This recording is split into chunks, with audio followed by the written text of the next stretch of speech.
natin to. Yung topic natin sa umagang ito, gas-gas na. Pero hindi, gas-gas na sa pandinig natin. Pero hindi gas-gas sa ating spirito at pagkatao. No? So dito, tingnan natin mabuti.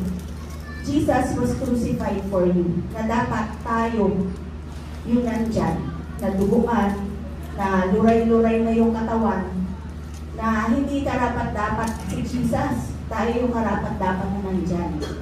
Pero, bakit meron tayong sineselebrate na mahal na araw?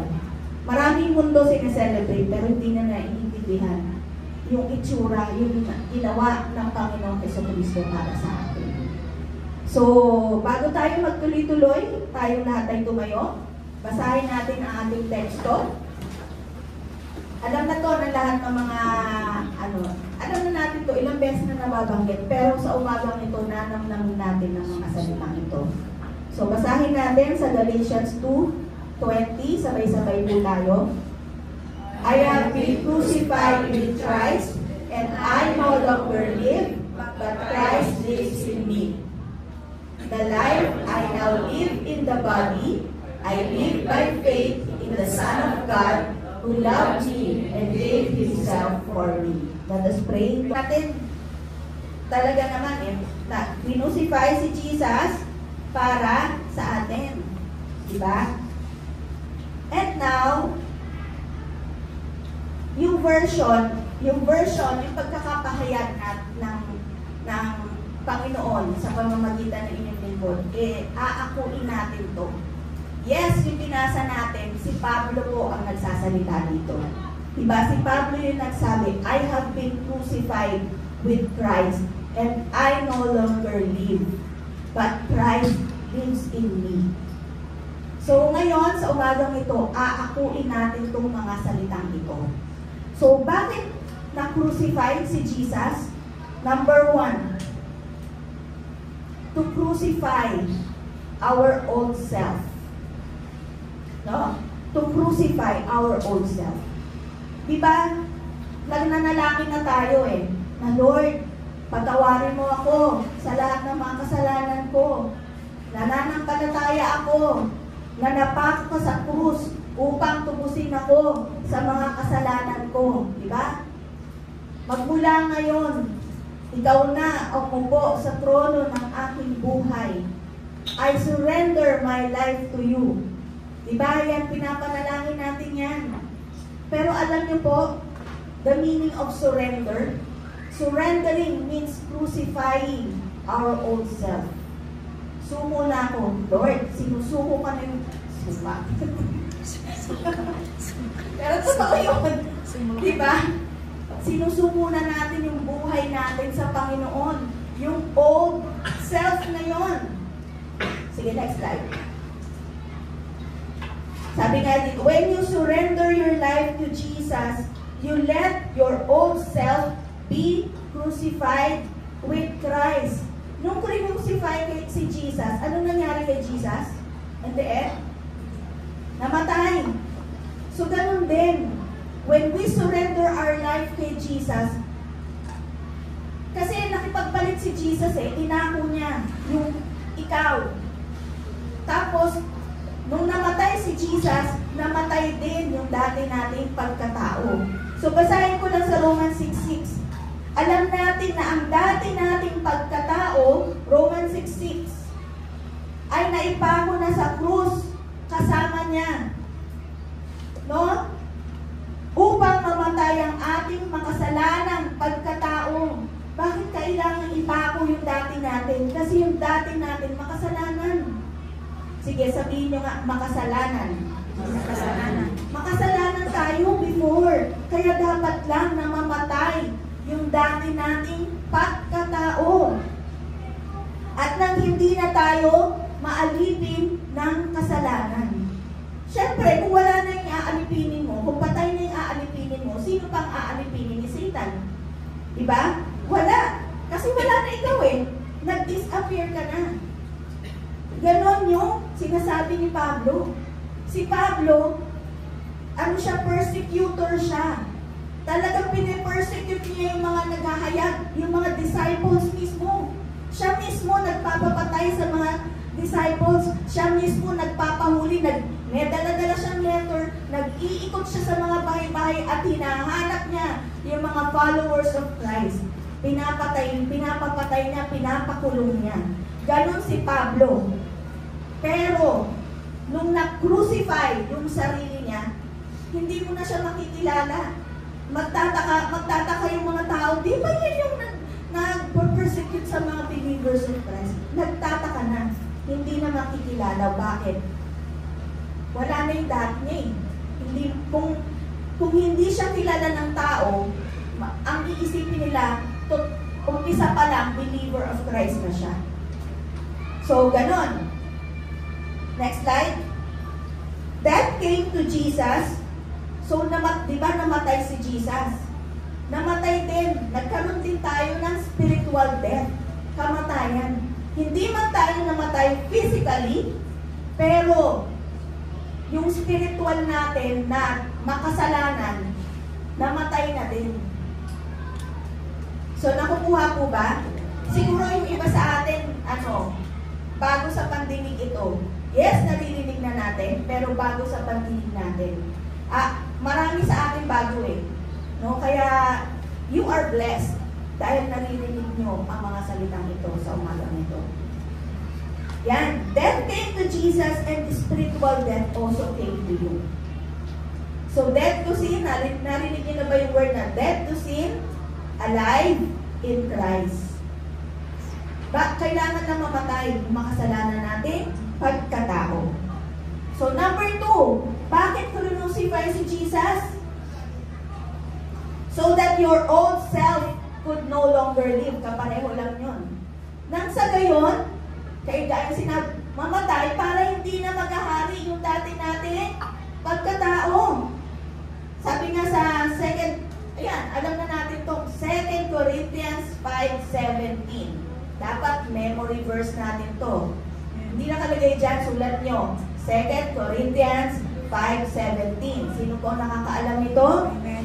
Amen. Sa Tagalog, kaya't kung nakipag-isa na kay Kristo ang isang tao, isa na siya, bago, nilalang.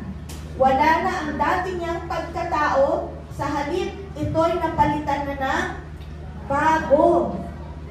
When we receive Jesus Christ as our Lord and Savior, ibig sabihin, willing tayo na makipag-isa sa Panginoong Jesucristo. Sino dito na water baptized? Water baptized. Taas ang kamay. Taas ang kamay. Yan. Bakit ko pinapataas? I would like you to remember you have been water baptized and you have confessed publicly that you believe in the Lord Jesus Christ and you are willing to die, to bury your old self under the water. Kaya pinataas mo ang kamay. Remember, that was the reason bakit may water baptism. Ibabaon mo sa ilalim ng tubig yung dati mong pagkatao. That is water baptism. And when you rise above the water, you are on your new self. Amen? So remember your water baptism. Nasaan na yung mga certificate nyo? Nasaan na mga certificate? Dapat naka-ano yan? Naka-display, naka-frame. Kasi reminder that you died to your old self and you have risen to your new self. Amen? Amen. So, tago natin yan, hindi yan ritual. No? Hindi yan ritual. It is our reminder of who we are in Christ. Okay? So, bakit hindi pwede na mabuhay yung dati nating pagkatao sa palagay natin? Next slide. Your old self cannot enter heaven. Naniniwala ba kayo doon? Amen. Your old self, yung dati mong pagkatao, hindi pwede pumasok sa langit. Why? Kaya nga si Jesus, nakita niyo yung picture, ayan, nandiyan pa yung picture sa taas, nakita niyo yung picture na yan, Ganon kaseryoso si Jesus para siguraduhin niya na ikaw makakapasok sa kalangitan. Ganyan kaseryoso ang ating Panginoong Jesucristo. He was willing to sacrifice Himself for you. He was willing. Tingnan mo yung grabe ng hirap niya. Ganon siya kaseryoso. Kaya seryosohin natin yung crucifixion ni Jesus, yung death ni Jesus. Kasi without Jesus' death, walang salvation. Tandaan natin yan. Yung resurrection is proving that He is alive. Diba yun yung lesson natin last time? Na hindi nasayang yung death niya. Na hindi siya ordinaryong tao na namatay lang. Kaya may resurrection para bigyan tayo ng pag-asa. Kaya may resurrection para i-remind na kung siya namatay, tayo mamamatay din, at kung siya ay nabuhay, mabubuhay din tayo. Amen? Amen. So, ano ba yung old self na yan? Kasi minsan, alam mo yun, nakikinig lang tayo eh. Old self, dapat yan natin. So, let me give you some example para ma-realize natin. Ay, yan pala yung old self na sinasabi ni Doc. No? Kasi baka akala natin yung old self na yan, religion lang. Ay, dati itanong ko yung Catholic. Ngayon, Christian na ako. Akala natin ganun lang yung old self natin. Ay, dati doon ako nagsisimba. Yung mga ganun. Pero ano ba yung old self na yan? Na hindi pinatanggap ng Panginoon. Na crucify ni Jesus along with Him. Na in-erase ni Jesus along with Him. Na hindi kumbaga hindi siya password para makapasok sa langit. So, example lang naman yan. So, next slide. Tingnan natin yung mga picture niya. Mahilig ako sa picture eh. So, ano yung una? Yung nakaganon siya. Stress. Yung old self na yan. Yung ang galing niya magulin may hana. Bakit hindi maganda yung old self na yan? It reflects your faith in God. Kapag ganyan tayo, ibig sabihin, kulang tayo ng pananampalataya.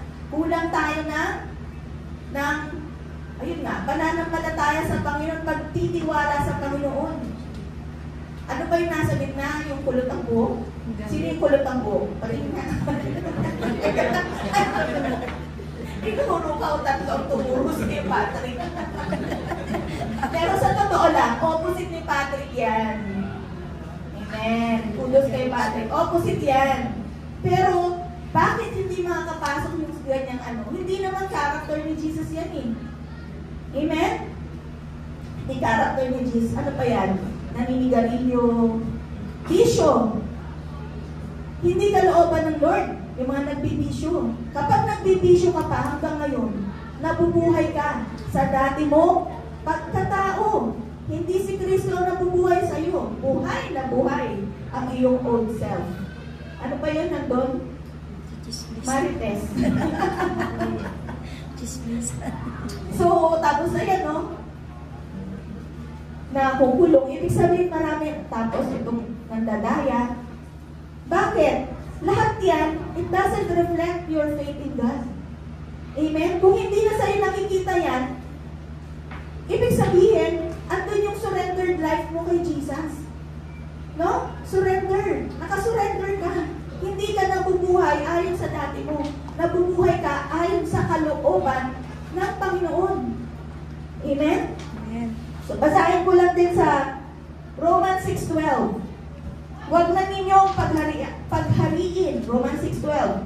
Huwag na ninyong paghariin ang kasalanan sa inyong mga katawan. Katawang may kamatayan upang hindi na kayo maalipin na masasamang hilig nito. Huwag na ninyong paghariin. Ibig sabihin intentional. Let us be intentional sa ating bagong pagkatao. Hindi yan yung basta narisip, si Jesus magbabago. Babaguhin ako ni Lord. We should cooperate with our Lord. No? Cooperation. Kailangan intentional. We should be willing to change. Amen? Kaya this is a command and we should obey. Diba? Komando huwag na ninyong paghariin. Ibig sabihin sinasabi. At kapag sinabi, susundin, gagawin. Amen? Upang hindi na kayo maalipin na masasamang hilig nito, huwag na ninyong ipailalim sa kapangyarihan ng kasalanan ang alinubang bahagi ng iyong katawan bilang kasangkapan sa paggawa ng kasamaan. Ipailalim sa kapangyarihan. Ibig sabihin, may kapangyarihan ang kasalanan. Ibig sabihin, ang kaaway, ang diablo, may kapangyarihan siya to influence you. Tama? Amen. Nakaka-relate ba? Amen. Nag-influensyahan tayo, di ba?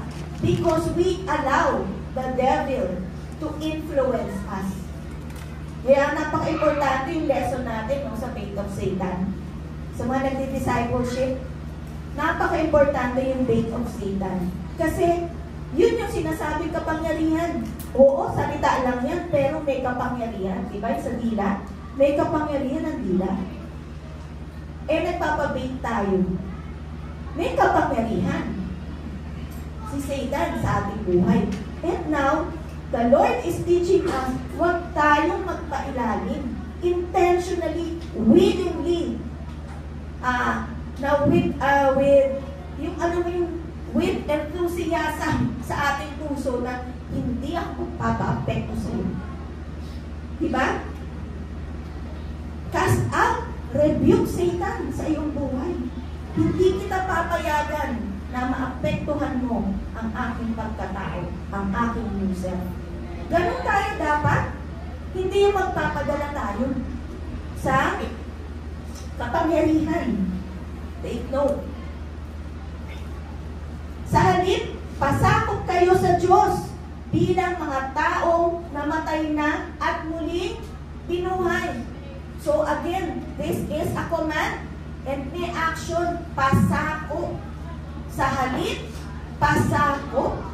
So, napaka-importante, no? Sa umaga pa lang, nagpapasakop na tayo, humihingi na tayo ng covering ng Panginoon sa buhay natin. Bakit? Kasi 1 Peter 5:8. Ano yung 1 Peter 5:8? Assignment. Ano yung 1 Peter 5:8? So, yes, Jesus transforms us, but let us be intentional too in this transformation. Okay? Okay lang yan, magkamali tayo. Yes, okay lang yan. Kasi syempre, we are changing from glory to glory. Pinoproseso tayo ng Panginoon. No? Pero hindi dapat mananatili tayo sa ganyang kalagayan.